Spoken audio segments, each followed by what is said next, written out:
देखिए, ये बात आप लोग समझ गए। ये जो आपका शरीर है ये सुर दुर्लभ है, देवताओं को भी बड़ी मुश्किल से बड़े यत्नों से प्राप्त होता है, क्योंकि देव योनि के बाद भी फिर आपको 84 लाख योनियों में घूमना पड़ता है, तब जाके आपको फिर ये मनुष्य शरीर मिलता है। और इतना दुर्लभ शरीर जब आपको मिले तो वेद का आदेश है, उत्तिष्ठत जाग्रत प्राप्य वरानि बोधत।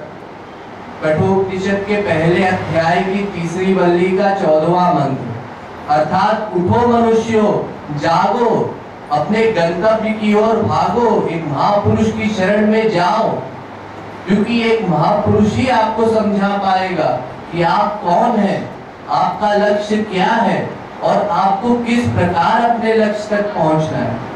जैसे आप किसी अनजान जगह में खो जाए तो आपको एक वहीं के बंदे से पूछना पड़ता है, वहीं के रहने वाले व्यक्ति से पूछना पड़ता है यहाँ का रास्ता कैसा है।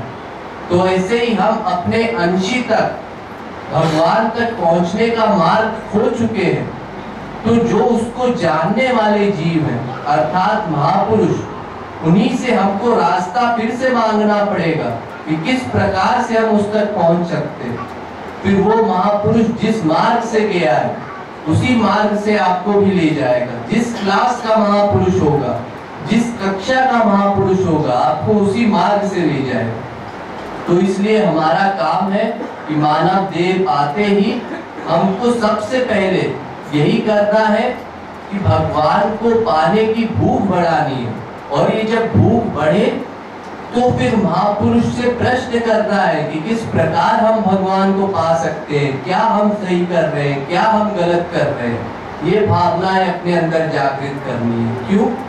क्योंकि मानव देह में ही आपको तत्व ज्ञान प्राप्त करने की शक्ति दी गई है।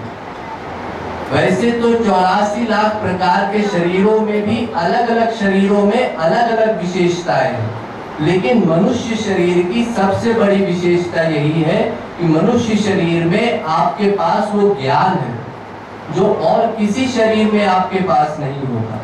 इसलिए जब ऐसा शरीर आपको मिले तो आपको एक महापुरुष की शरण में जाना है।